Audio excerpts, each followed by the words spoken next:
Ayeye manadukawo kata wanyebe wenye Yehowa. Mbe madegbepa yepe ganyenye madegbepa yepe unti kokwe manadukawo kata wanyebe wenye Yehowa. Obedeke me soklio ma wadeke me denuo hunwadeke ma tewa soklio deke ma tewa denuo. Personne ne peut s'égaler à toi. Et tous ceux qui sont appelés à faire l'œuvre sacerdotale doivent être soumis à l'appel qu'ils ont reçu.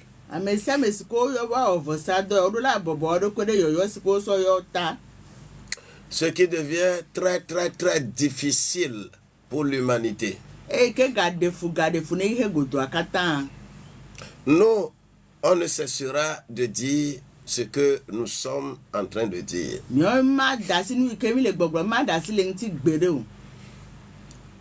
Je le répéterai toujours. Il m'a dit, va délivrer les intellectuels de leur ignorance.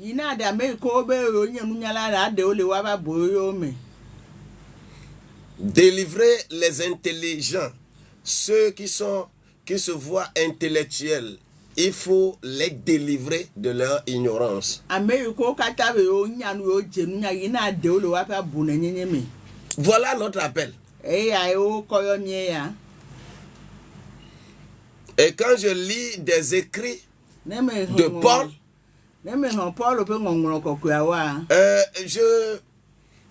je me rends compte que effectivement, c'est vraiment difficile de faire comprendre à un intellectuel qu'il est ignorant. C'est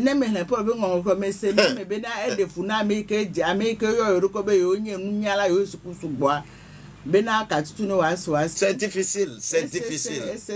Notre mission là est difficile. Mais nous n'allons pas démissionner en chemin. Mais ce matin, le Seigneur m'a encore demandé d'aller dans 2 Pierre au chapitre 3. Nous allons travailler dans ce verset. Je vais seulement lire le verset 1 et le verset 16.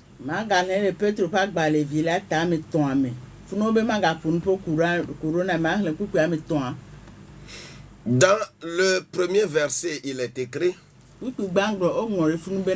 voici déjà, bien-aimés, la seconde lettre que je vous écris.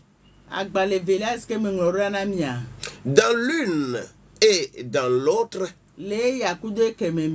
je cherche à éveiller par des avertissements votre intelligence, votre saine intelligence.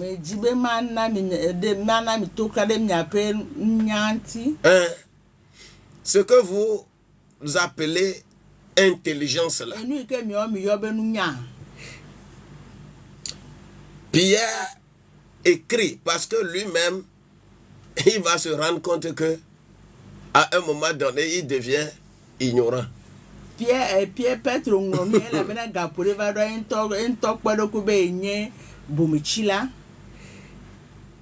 C'est vraiment intéressant. Hein?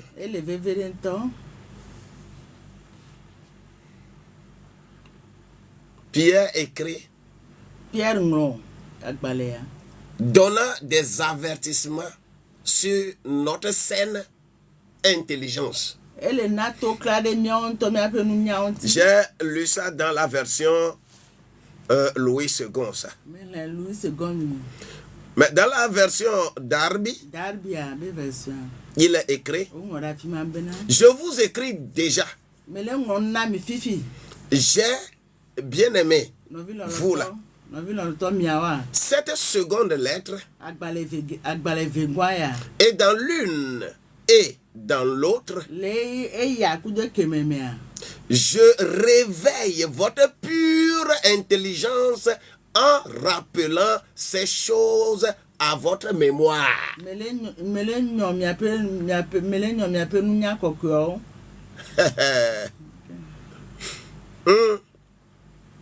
Afin que vous vous souveniez des paroles qui ont été dites par avance. Les paroles que les prophètes ont dénoncées. Les commandements du Seigneur. Je continuerai de recentrer certaines choses. L'apôtre identifie. L'apôtre, en général, quand on dit que lui, là, il a eu l'appel pour être apôtre, là, son rôle, c'est d'identifier le lieu d'implantation d'une église. Ça, c'est son rôle. C'est pourquoi on l'appelle voyageur, missionnaire. L'envoyé. C'est ce que ça veut dire. Après avoir identifié, vient le rôle du prophète. Et son rôle, c'est là où on veut implanter l'église. Là. Le prophète vient voir le demain de l'église, les choses qui vont se passer là-bas, demain qui vient.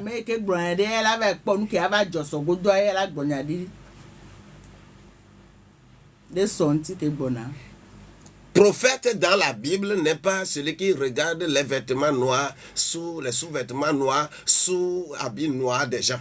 Prophète la Bible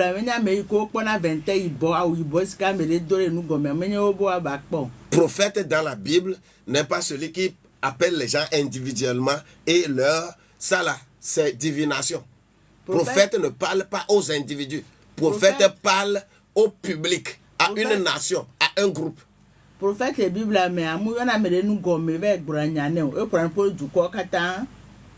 s'il parle à un individu, cet individu-là, c'est parce que cet individu représente un groupe. C'est pourquoi c'est un roi. Quelqu'un qui représente un groupe. Donc, le prophète, son rôle, c'est d'aller dénoncer et voir le demain de l'église.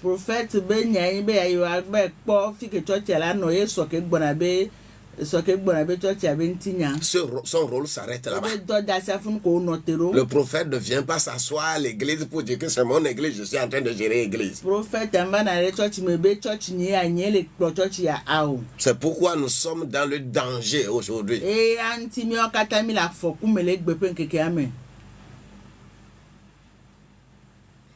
Quand le prophète est fini,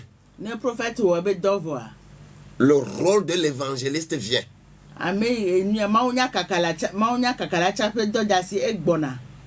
Quand lui va sur le terrain, lui aussi, on lui a donné l'opportunité de crier. Et quand il commence à crier, tout le monde est touché.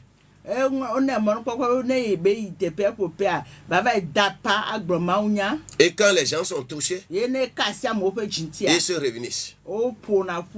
Et qui sont ces gens? C'est des gens qui sont animés d'un instinct animal. Donc les lions vont venir, les brebis vont venir, les chèvres vont venir, les cafards vont venir, les serpents vont venir. Tout ça là, ils vont venir. Parce que chaque être humain a un côté animal qui se développe en lui. Donc le prophète a la capacité, l'évangéliste a la capacité, lorsqu'il crie là. Évangéliste, mon papa c'est des tapas, jata lava, et pour lava, avo lava. Tout le monde se réunit. Et en ce moment précis là, quand un lion vient là, il peut trouver rapidement à côté de lui la biche. Mais son intention, il ne voit pas que c'est biche.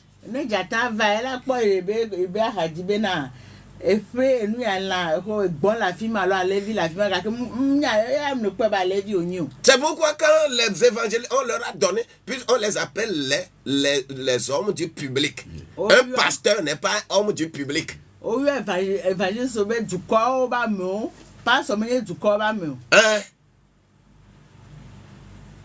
Un docteur n'est pas un homme du public.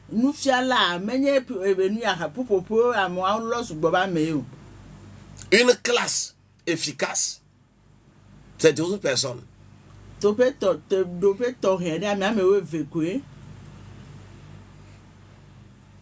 L'évangéliste réunit les gens. Et après avoir réuni les gens, son rôle est fini. Il ne s'assoit pas là-bas pour dire que je suis en train de gérer l'église. Parce que quand il va commencer à le faire, là, je donne 6 mois, tout le monde va retourner.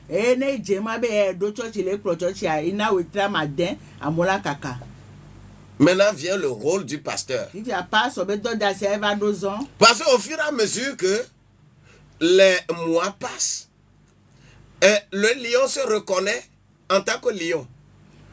Panthère se reconnaît en tant que panthère. Le guépard. Tout ça là. Et immédiatement là, on va commencer à... On va voir que il y avait la biche ici. Oh, le chat va regarder que il y avait la souris ici. Je ne savais pas. Et il va commencer à vouloir sauter dessus. Et c'est ça les différents problèmes que nous avons à l'intérieur d'une église.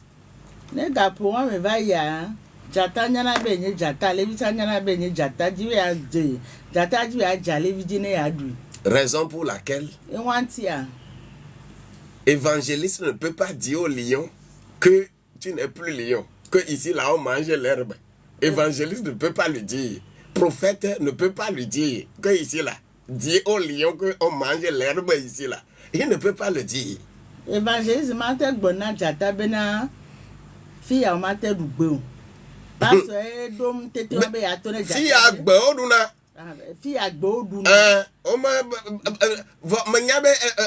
lion enuka jata adu bea vo dodasi kanya pasteur. Le rôle du pasteur, c'est le pasteur qui est capable de dire au lion que mange l'herbe. Et le lion va commencer à manger l'herbe. Et voilà. Et ils vont commencer à manger vraiment l'herbe. C'est le rôle du pasteur. C'est ce qu'on lui a aussi donné. Et il faut comprendre ça. L'appel, il faut comprendre l'appel que tu as reçu. Et quand le pasteur aussi, c'est pourquoi on dit que c'est lui qui va paître le troupeau. Il est écrit nulle part que évangéliste va paître le troupeau. Prophète va paître le troupeau. Non.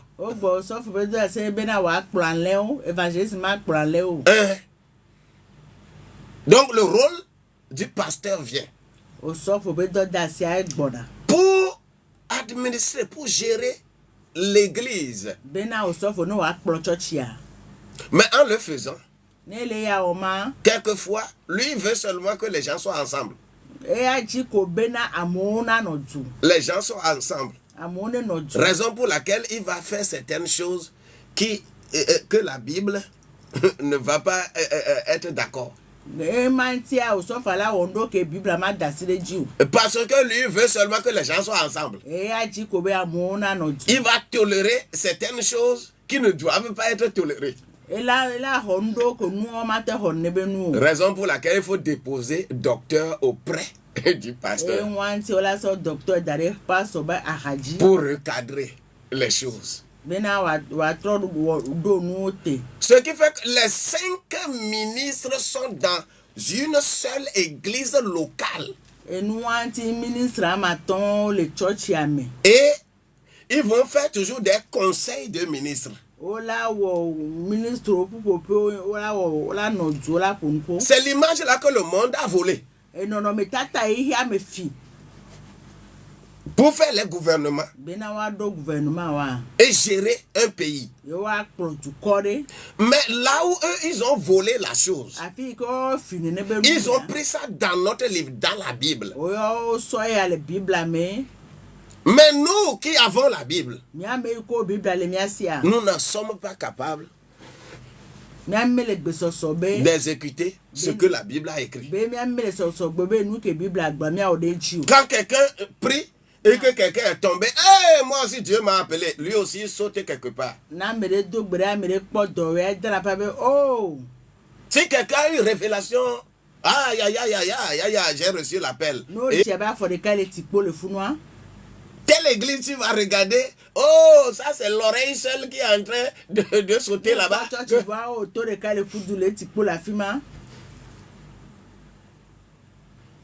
Le verset 16 de notre test là. Le verset, l'homme est devenu très intelligent. Pierre écrit, hein, il dit qu'il s'adresse à notre saine intelligence. Nous pensons que nous sommes intelligents. Ce que nous faisons là, c'est impeccable. C'est notre église. Parce que d'ailleurs, quand on va là-bas, là, ils sont des milliers et des milliers. Parce que quoi? La qualité que la personne là-bas, là, ceux qui sont dans ce milieu aiment beaucoup le pied. Et ils sont dans la logique du pied là-bas. Ils dansent, tout le monde se... Et ils ignorent tous les autres membres du corps. Et nous sommes si intelligents. Mais Pierre dit, dans le verset 16 que... écoutez ceci.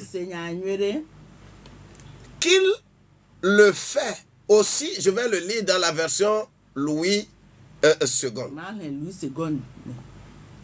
C'est ce qu'il fait dans toutes les lettres, c'est-à-dire ce que Paul écrit dans toutes ces lettres-là,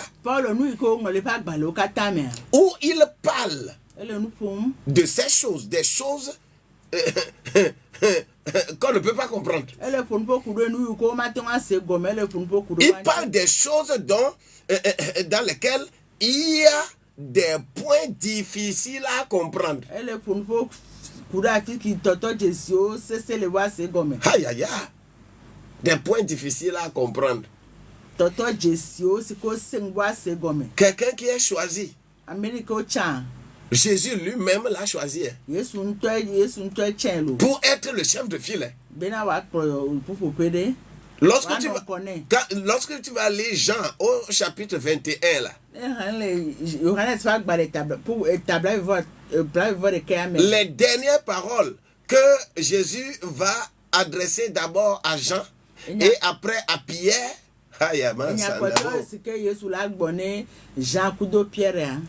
Il est choisi.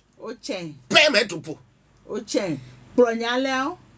Et Pierre se vautrait.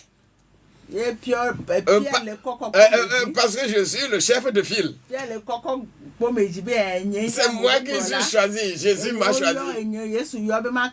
Je regardais un film entre-temps et que Pierre a rencontré Paul. Et Paul lui dit que Dieu l'a choisi et lui a donné une recommandation, il lui a donné une mission. Pierre a ri. Il a ri. Tu as persécuté comme ça. Moi qui suis resté avec Jésus, j'ai fait tout avec Jésus. J'ai mangé avec lui. Je l'ai vu partir. Et il ne m'a pas donné mission.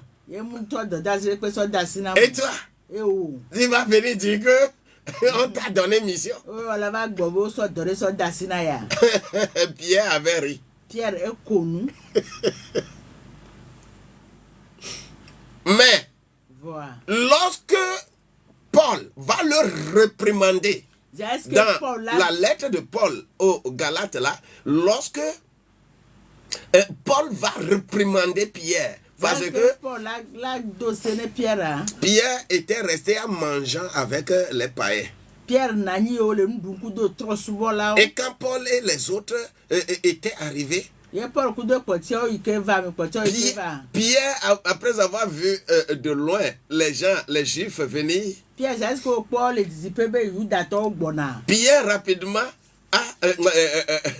Pierre a lavé rapidement les mains et a quitté là-bas pour se mettre à l'écart, comme il n'avait jamais fait quelque chose avec ces gens-là.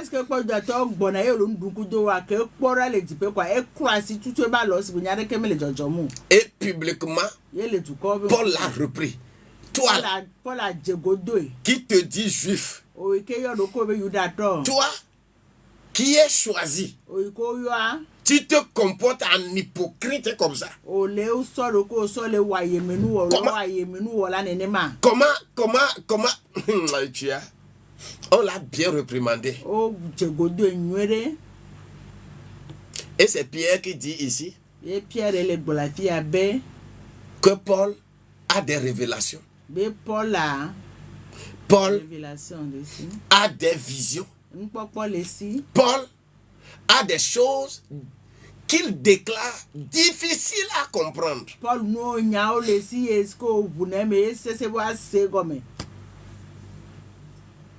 C'est notre mission, ça. Comment faire comprendre à l'église d'aujourd'hui que prophète ne conduit pas à l'église? C'est difficile. Quand tu le dis, c'est bizarre.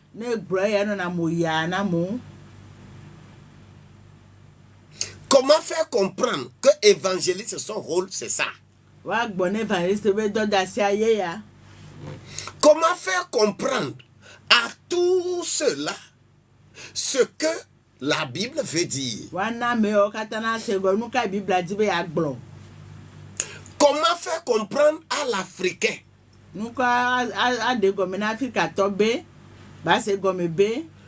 que ni les ancêtres des Juifs ni les ancêtres des Africains ne sont pas adorés? Comment faire comprendre à l'Africain que nous n'adorons pas Abraham, nous n'adorons pas Moïse? Comment faire comprendre que nous n'adorons pas Aaron?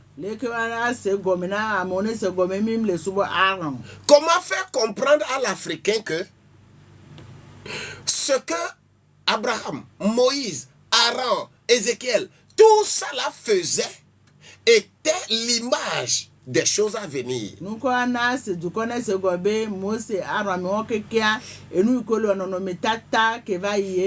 Comment faire comprendre à l'Africain que ses ancêtres, qu'ils ne sont pas des démons? Ce n'est pas ils ne sont pas différents d'Abraham.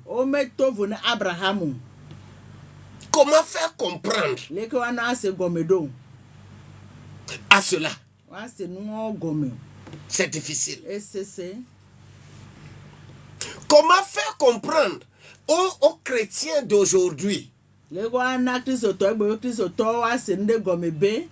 tous ceux que tu vois autour de toi, il y a des gens incarnés par des animaux? Ce que Paul va largement expliquer dans 1 Corinthiens 15 là. Quand je traverse des écrits là, que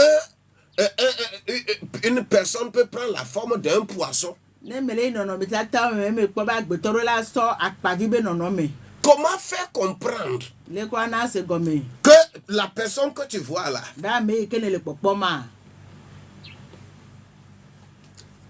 prend la forme d'un animal? Comment faire comprendre à l'Africain que ce que la vaillance de ses aïeux était la même chose que ce que les Juifs faisaient?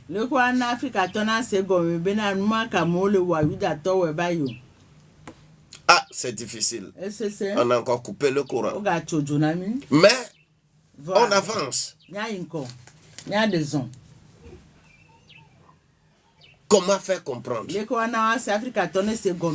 C'est difficile. Très difficile. Et c'est ça notre credo. C'est l'appel que nous avons reçu. Comment faire comprendre? Si Pierre dit que Paul a des choses qu'il a écrites difficiles à comprendre, comment faire comprendre à l'Africain? Comment faire comprendre que nous avons beaucoup à dire? Parce que Paul dit, il dit aux Hébreux, dans Hébreux 5, verset 11, qu'il a des choses à dire. Mais difficile à expliquer. Parce que vous êtes devenus lents à comprendre.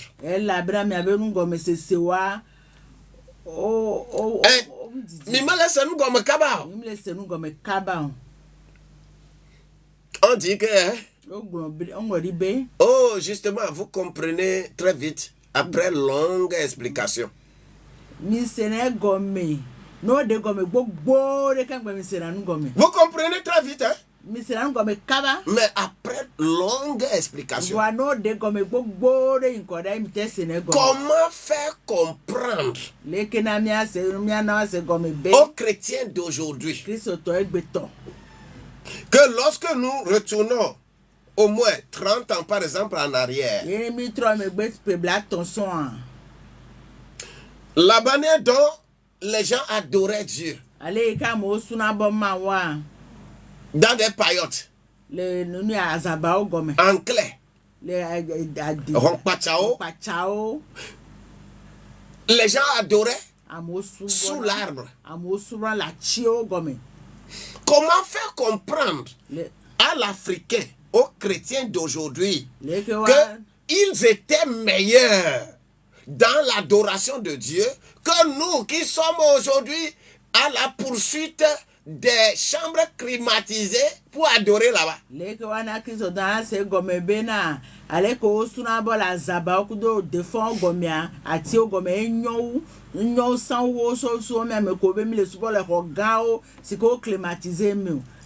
Comment faire comprendre ça? Comment faire comprendre à quelqu'un de la ville aujourd'hui que celui qui adore dans paillote, dans un truc fabriqué en clé, que son adoration plaît à Dieu plus que celui qui est dans quoi là, très bien climatisé, a des guitares. Comment faire comprendre ça?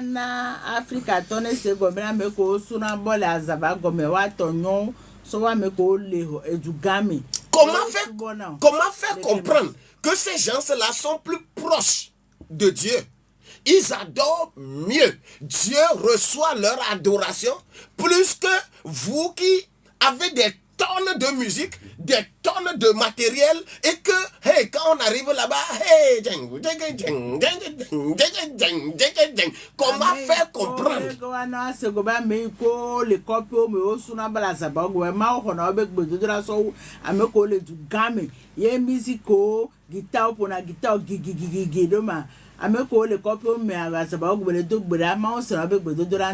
Comment faire comprendre ça?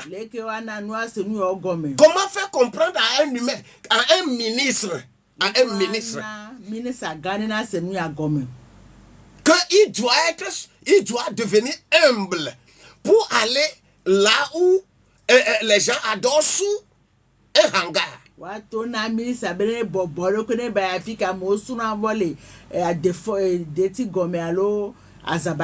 C'est là où il y a Dieu. Là où on a mis les trucs, tout est doré. Il y a de l'or, les diamants, et que même guitare, même qu'on joue là,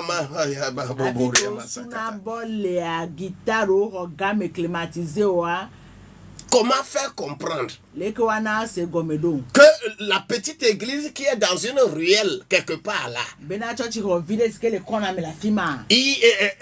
là où il y a 10 personnes qui sont en train d'adorer, comment faire comprendre à quelqu'un, à un intellectuel, un évolué, que Dieu est là-bas, plus que là où tu vas là, avec des choses somptueuses, que toi-même tu dis que Dieu nous a bénis, nous avons acheté le matériel, nous sommes ceci, nous sommes cela, nous sommes en train de fêter 100 ans de notre église, nous avons des milliers et des milliers de membres. Comment faire comprendre à une telle personne que ils vont progressivement vers la perdition? Comment faire comprendre?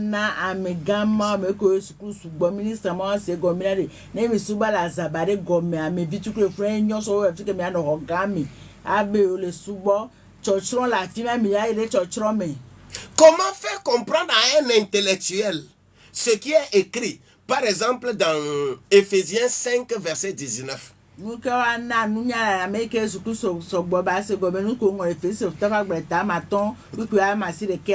Qu'il faut transporter tout ce que vous avez dans votre chapelle là.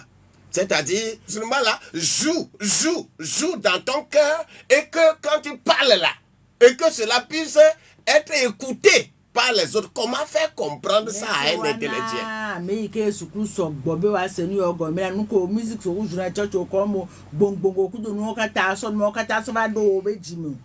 Comment faire comprendre tout ça?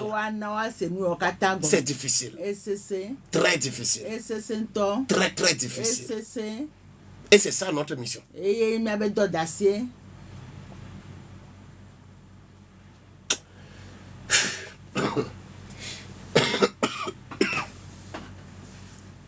Que le Seigneur ramène quelqu'un à la case départ. Le verset 16 là dit que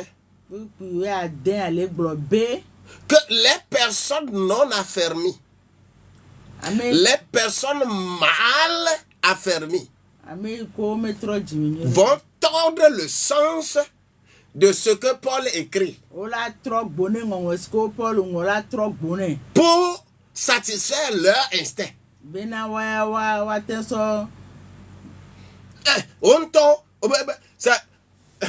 Tu vas écouter certaines personnes que Paul, lui là, il n'a pas fait avec le Christ, que nous voulons la parole de Christ lui-même, la parole de Christ. Mais quand tu es africain, je voudrais te dire que tu peux laisser même tous les autres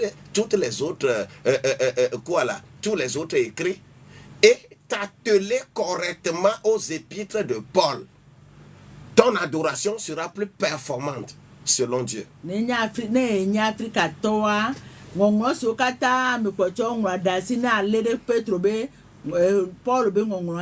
Si tu es africain, l'Ancien Testament n'est pas ton livre.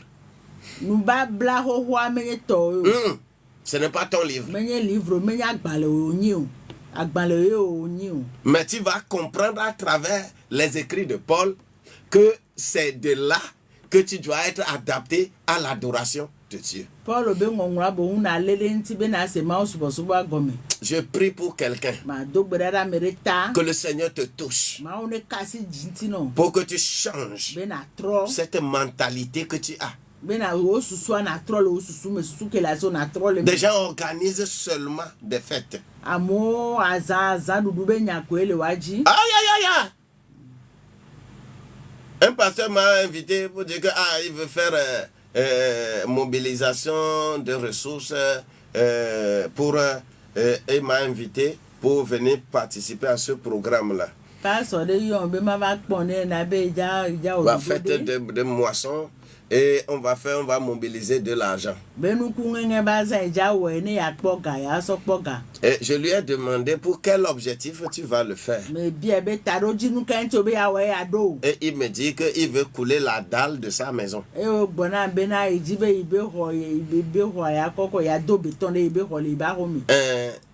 J'ai dit, mais là, tu t'es adressé à une personne... à la mauvaise personne. Ça, ce n'est pas un objectif sain de l'adoration de Dieu. Si tu veux couler la dalle de l'église, d'accord. Mais couler la dalle de ta maison propre, et c'est à cause de cela que tu veux mobiliser et que moi je vienne parler pour que les gens viennent donner de l'argent pour aller couler dalle de ta maison là. Tu n'es pas dans la Bible.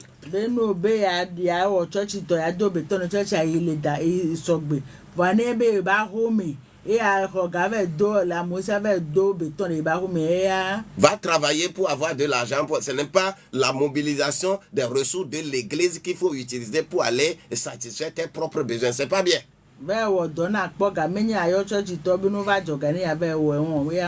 Que la grâce de Dieu accompagne quelqu'un. Je voudrais dire, si tu es de loin ou de près, tu nous écoutes, nous avons quelques 2-3 minutes pour intercéder en faveur de quelqu'un. De changer mentalité. Change mentalité. Ce que tu penses que tu adores Dieu là. Tu n'adores pas Dieu, tu adores le diable.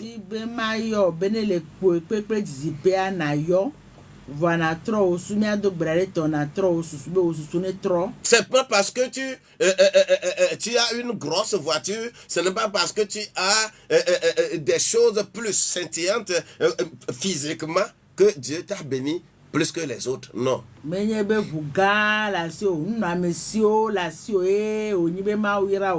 Approche-toi de Dieu. Cherche à t'approcher de Dieu. 22, 19, 24. Au 96, 11, 40, 40.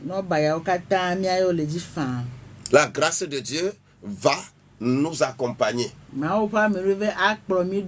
Afin que tu changes. Sinon, nous avons des problèmes. Quand on prend Lomé, par exemple, Lomé seulement, il y a plus de 8000 églises. Mais au fur et à mesure que les églises se multiplient, la dépravation devient plus criarde. Et nous appelons église, nous appelons ça église. Quand l'église se multiplie, la vie des citoyens doit changer. Il n'y aura plus de voleurs. Il n'y aura plus de brigands. Mais allons en prison pour aller regarder les pasteurs, les prophètes, les évangélistes qui sont là-bas, ils sont en prison. Ils ne sont pas en prison parce que ils adorent Dieu. Ils sont en prison parce que ils ont escroqué, parce que ils ont pris femme d'autrui. Ils sont en prison parce que... Mais et ça là, on appelle ça serviteur de Dieu.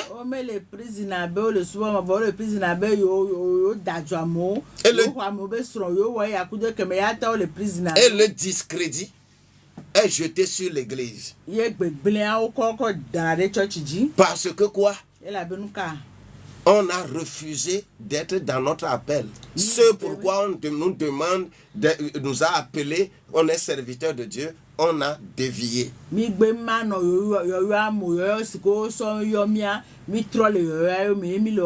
Chose difficile à comprendre. Que le Seigneur t'aide.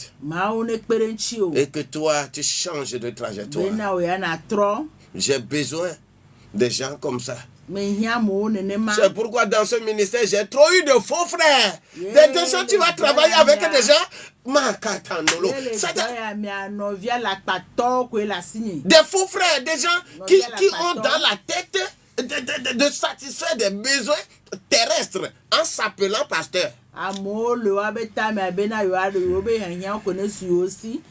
Hein? Il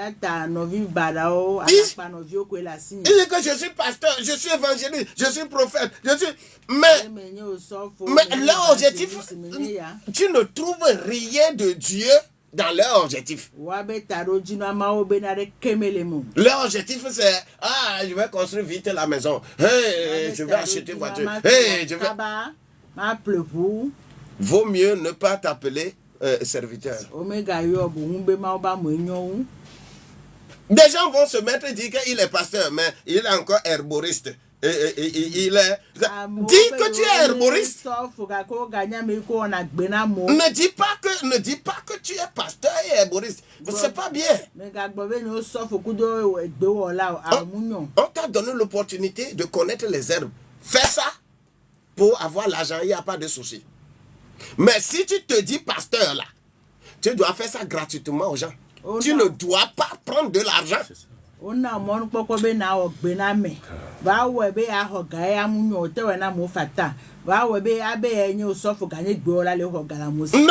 Non.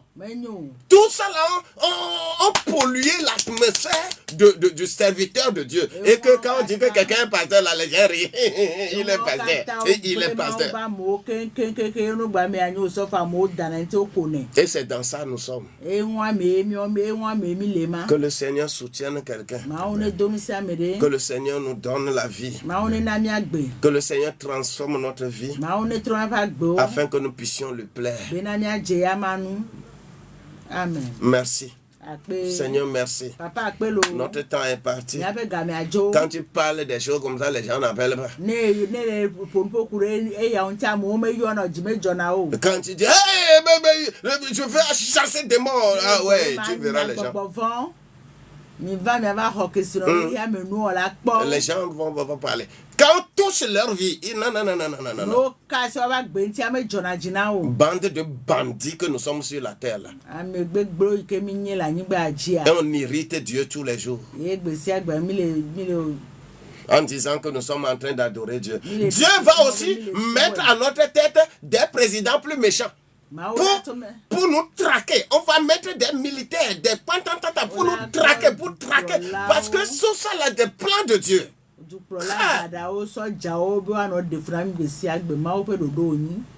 Que la grâce de Dieu soit avec nous. Dodo, sois béni. Sois béni, suffisamment béni. Que sa grâce te protège. Et tous ceux qui vont passer par ces antennes aujourd'hui reçoivent l'onction de la part de celui qui est saint. Et qui parle des choses réelles au public. Et que les gens changent de cœur. C'est cela notre credo. J'ai pas besoin que tu m'aimes. Dieu m'aime déjà. Donc ça me suffit. Si tu aimes Dieu, là, tu vas m'aimer. Si tu n'aimes pas Dieu, tu vas dédaigner ce que je dis.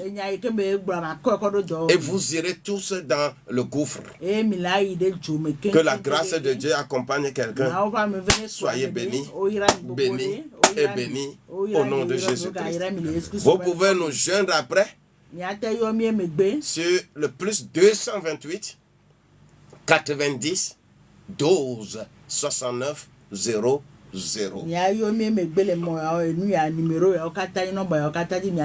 Soyez bénis. Ça fait le samedi prochain. Au nom de Jésus-Christ. Shalom. Bye bye. Bye bye. Amen.